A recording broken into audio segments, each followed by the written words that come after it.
2016 estreou uma série na Netflix que pouca gente deu atenção, mas que iria se destacar e virar um grande fenômeno da cultura pop mundial. Stranger Things era um projeto que foi ao ar sem muito hype e, contrariando todas as expectativas, se transformou na época na série mais assistida de todos os tempos da plataforma. Porém, com o passar do tempo, essa perfeição foi se esvaindo e a série acabou se perdendo no meio do caminho. Hoje a gente vai falar dessa queda e como o sucesso dessa série é também o seu calcanhar de Aquiles.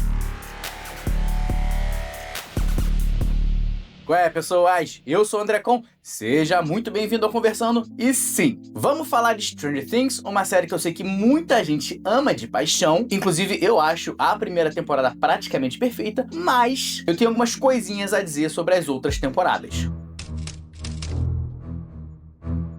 Se você estava vivendo em Marte, Stranger Things foi lançada há 9 anos atrás. A história segue um grupo de pessoas vivendo na pequena cidade de Hawkins e tá tudo indo bem, até que um garoto chamado Will, que estava andando de bicicleta para casa, misteriosamente desaparece. A cidade inteira se mobiliza para encontrá-lo e a mãe do Will, a Joyce, começa a acreditar que algo diferente está acontecendo em Hawkins, algo inexplicável e horrível e que tem algo a ver com o desaparecimento do seu filho. Essa premissa de garoto desaparecido misteriosamente numa cidade pequena já foi contada e vai continuar sendo recontada ao longo dos próximos anos. Porém, a diferença é que Stranger Things consegue abordar esse tema e contar uma história tão engajante que é próximo da perfeição. E uma coisa que Stranger Things faz bem é construir e desenvolver os seus personagens. A dinâmica de cada grupo é feita através de ótimos diálogos e cada personagem tem um nível de complexidade muito interessante. O Steve, por exemplo, não é apenas um bully que tá lá para ser um empecilho. Ele é meio babaca, mas também faz boas ações e ajuda no desenrolar do mistério como um todo. Os garotos principais são mostrados como um grupo unido jogando Dungeons and Dragons, para evocar aquela sensação de familiaridade entre eles. A Eleven tem um passado misterioso e acaba se juntando ao grupo de garotos e acaba sendo aceita como um deles. A Nancy, aquela típica adolescente que namora o bonitão da escola e que vai passar por um arco de maturidade. O Hopper, apesar de ser um bêbado raivoso, tem o seu próprio trauma pessoal com a perda da sua filha, mas com o desaparecimento do Will, vira a chave e faz o possível para encontrar o garoto. A Joyce, apesar de instável e de todo mundo taxá-la de doida, ela estava certa o tempo todo sobre o que estava acontecendo na cidade. Ou seja, no início da série, cada personagem tem um excelente desenvolvimento pessoal, diferentes camadas, e ninguém tá lá para servir apenas ao plot principal. Todos estão lá porque eles são pessoas que existem naquela cidade e têm os seus próprios problemas,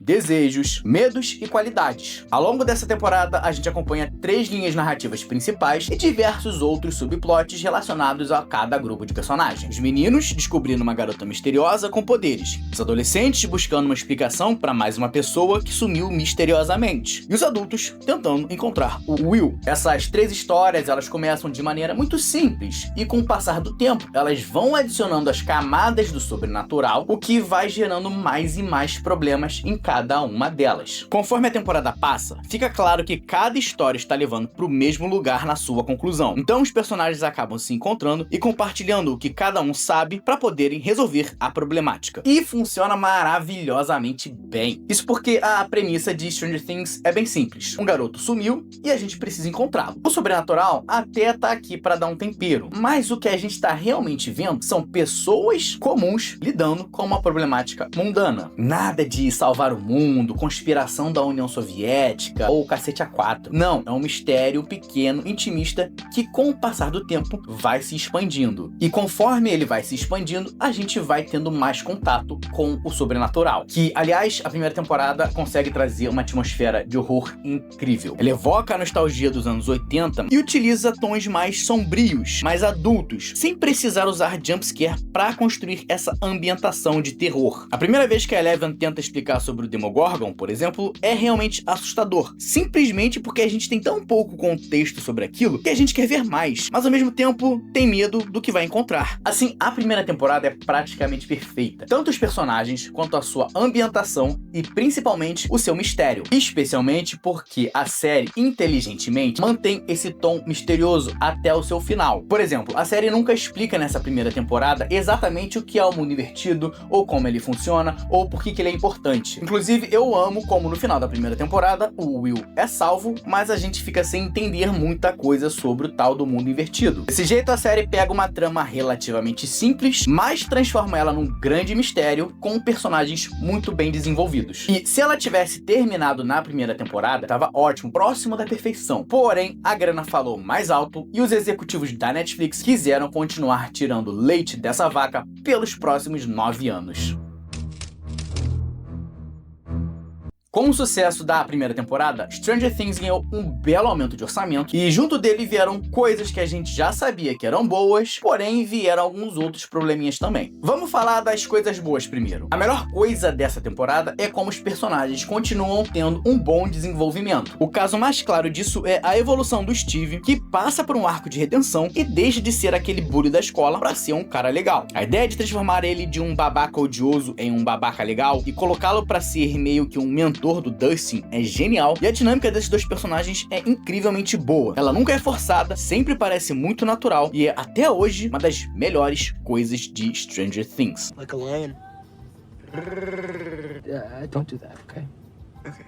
Um outro personagem que passa por um excelente desenvolvimento é o Hopper, porque construindo em cima do que já tinha sido apresentado na primeira temporada, ele passa por um arco ali de pai e filha, quase como se fosse o Joel de The Last of Us. O Hopper passa de um cara durão e retraído para guardião da Eleven, quase como um pai adotivo. E essa nova condição transforma ele em um personagem que se abre mais, é mais vulnerável e termina com a Eleven aceitando ele como a sua figura paterna. É um arco de transformação muito bem feito. Nessa temporada a gente também vai conhecer a Max, o Bob e o Billy, que estão lá mais para elevar os outros personagens do que realmente para terem o seu próprio arco ou desenvolvimento. Mas eles funcionam de maneira geral, em especial a Max, que vai vir a ser muito importante no futuro. O fim dessa temporada também tem algumas cenas geniais, como por exemplo quando o Will tá preso na cadeira com o holofote para que o antagonista dessa temporada, o Devorador de Mentes, não saiba onde eles estão, mas daí o telefone toca e ele reconhece o som, fazendo com que os personagens fossem atacados pelos Demogorgons. A morte do Bob também é bem impactante, porque a série é muito inteligente em construir um cara amável que é fácil de torcer pra ele, só pra poder dar um destino cruel, porém heróico pra ele no seu final. Ou seja, tem algumas coisas muito positivas na segunda temporada, em especial porque o seu tom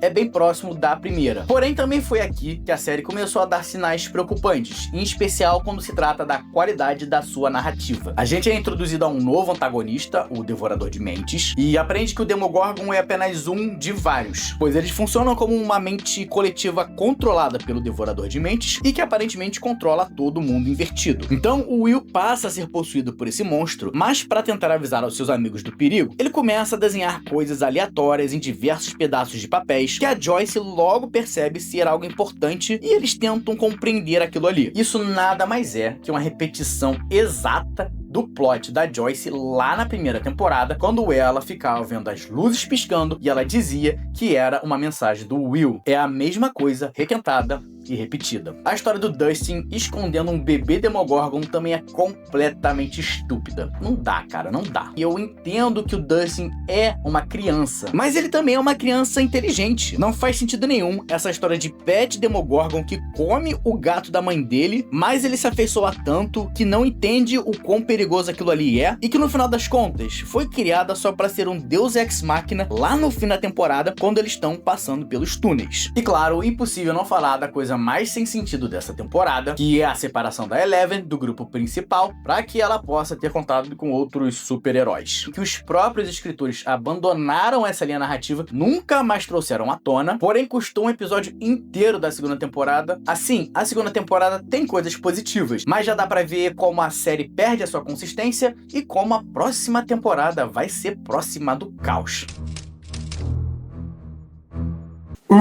Vamos lá que essa vai ser difícil. Esse é o ponto em que dá pra dizer que a série oficialmente se estendeu demais e passou a se apresentar como uma obra de super-herói da fase 4 da Marvel. Nem da fase boa, tá? Da fase 4. A primeira grande mudança aqui é a ausência de mistério, porque se nas duas outras primeiras temporadas tem algumas perguntas como: pra onde foi o Will? Quem é essa menina careca? O que é esse monstro novo? A terceira temporada já dá de cara a resposta pro seu mistério principal. Os russos estão lá, não tem mistério, eles são os antagonistas. A série também vai utilizar incansavelmente um tom de comédia e de filme de ação dos anos 80 que não tem nada a ver com o tom das duas primeiras temporadas, a ponto de parecer uma paródia de si mesmo. E a trama principal é completamente inconsistente com a série. Na primeira temporada, a gente tem um garoto que desaparece em uma dimensão paralela. Na outra, o mesmo garoto está sendo possuído por um monstro daquela dimensão. E na terceira temporada, o governo russo construindo um shopping que serve como base de uma operação secreta da União Soviética para construir uma arma para abrir um portal para o mundo invertido. Que? Calma que não acabou. O Devorador de Mentes está criando um exército de ratos zumbis para dominar o mundo. Ah, que seja, cara. E falando em ausência de mistério, isso também acontece aqui com essa trama dos ratos. A gente já sabe de cara o que acontece com o Billy e só fica esperando o resto dos personagens se atualizarem em relação a isso, o que é imensamente diferente do que aconteceu nas duas primeiras temporadas, quando a gente tava tentando resolver o mistério junto com os personagens. E a maioria das pessoas aqui vira uma grande caricatura de si mesmo, porque todo mundo tá completamente focado em tentar ser engraçado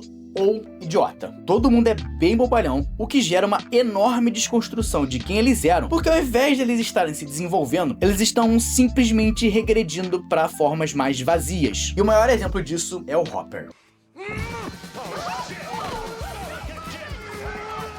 Eu falei sobre isso num vídeo aqui do canal, quando eu comentei sobre a desconstrução da Ellie em The Last of Us, e o que acontece com ele basicamente é algo que eu chamo de roteirização facial. Ele passa por 2 temporadas como um homem que tenta se reconectar com a sua humanidade depois de perder a sua filha. Então ele encontra a Eleven, passa a cuidar dela, abre as suas emoções e encontra um propósito. Porém, na terceira temporada, ele vira uma grande caricatura, ele perde completamente a habilidade de expressar as suas emoções, embora seja exatamente isso que ele aprendeu a fazer nas 2 últimas temporadas. Listen on you, kid. I should have been there. I should never have lied to you about your mom.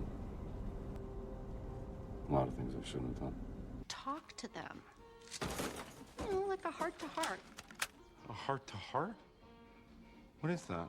Isso é um truque barato para fazer com que a audiência mais casual veja esse personagem passando pelo mesmo arco e se apega a ele pelos mesmos motivos que eles se apegaram nas temporadas anteriores. Ele simplesmente é reduzido a um grande bêbado imbecil que fica gritando pra lá e pra cá. E na moral, é insuportável. Os outros personagens também acabam sem nenhum desenvolvimento mais aprofundado. O Jonathan vira o Robin da Nancy. A Nancy se transforma numa grande porradeira. A Eleven aparece pra salvar o dia, colocando a mão pra frente, e ninguém mais aqui passa por algum tipo de arco de evolução ou mudança significativa. O que faz sentido porque o plot agora é um grande espetáculo que poderia ter saído dos estúdios da Marvel. Tudo é colorido, mais espetaculoso. O Devorador de Mentes invade o shopping, as crianças brincam de super espiões e por aí vai. De bom mesmo ficou a apresentação de uma nova personagem, a Robin, uma garota descolada, carismática e que tá sempre resolvendo problemas. Uma bela adição nessa temporada e eu espero que eles não rebootem ela na próxima. It's just you seem annoyed.